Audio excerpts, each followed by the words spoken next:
భారత boxing star Telangana అమ్మాయి Nikhat Zareen world boxing cup లో స్వర్ణ పతకం సాధించింది. 51 కిలోల విభాగంలో బంగారు పతకాన్ని కైవసం చేసుకుంది. నిన్న రాత్రి జరిగిన ఫైనల్లో చైనీస్ తైపీకి చెందిన జువాన్ ఈ గువోపై 5-0 తేడాతో గెలుపొందింది. తొలి రౌండ్ నుంచే ప్రత్యర్థిపై ఎదురుదాడి చేసిన నిఖత్ పదునైన పంచులతో విరుచుకుపడింది. మ్యాచ్ చివరిదాకా అదే జోరు కొనసాగించి ప్రత్యర్థిని చిత్తు చేసింది. ఇటీవల ప్రపంచ ఛాంపియన్షిప్ లో క్వార్టర్స్ లోనే ఓడిన ఈ తెలంగాణ అమ్మాయి తాజా స్వర్ణంతో క్రీడాభిమానులను ఆనందంతో ముంచెత్తింది. మాజీ ప్రపంచ ఛాంపియన్ అయిన నిఖత్ దాదాపు 2 ఏళ్ల తర్వాత తొలి అంతర్జాతీయ పతకాన్ని సాధించింది. ఈ టోర్నీలో నిఖత్ వెయిట్ కేటగిరీలో 5 బాక్సర్లు మాత్రమే బరిలోకి దిగారు.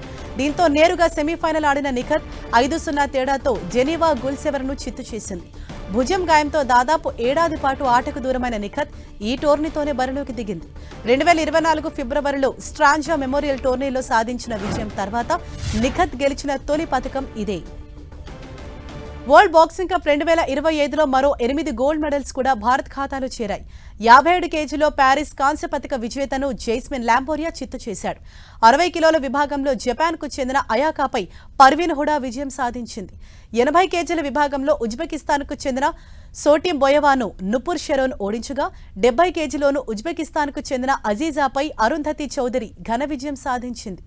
54 కేజీలో ఇటలీ బాక్సర్ సిరిన్ పై ప్రీతి పన్వర్, 48 కేజీలో ఉజ్బెకిస్తాన్ బాక్సర్ ఫోజిలివాపై మీనాక్షి హుడా విజయం సాధించారు.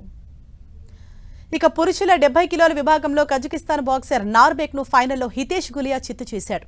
అలాగే 60 కేజీల్లో కిర్గిస్తాన్ బాక్సర్ మునార్బెక్ పై సచిన్ శివాజ్ విజయం సాధించారు. ఇక ఇదే టోర్నీలో మరో 5 సిల్వర్ మెడల్స్ కూడా భారత్ ఖాతాలో చేరాయి. 50 కేజీల విభాగంలో జాదుమణి సింగ్, 80 కేజీలో అంకుష్, 55 కేజీలో పవన్, 65 కేజీలో అవినాష్, 80 కేజీల పూజారాణి ఫైనల్లో పోరాడి ఓడి సిల్వర్ మెడల్స్ తో సరిపెట్టుకున్నారు. ఓవరాల్ గా వరల్డ్ బాక్సింగ్ కప్ 2025లో భారత్ మొత్తం 20 మెడల్స్ సాధించింది. 9 గోల్డ్, 6 సిల్వర్, 5 బ్రౌన్స్ మెడల్స్ తో భారత్ ఈ టోర్నీలో అగ్రస్థానంలో నిలిచింది. తెలంగాణ బాక్సర్ నిఖత్ జరీన్ పై ముఖ్యమంత్రి రేవంత్ రెడ్డి ప్రశంసల వర్షం కురిపించారు.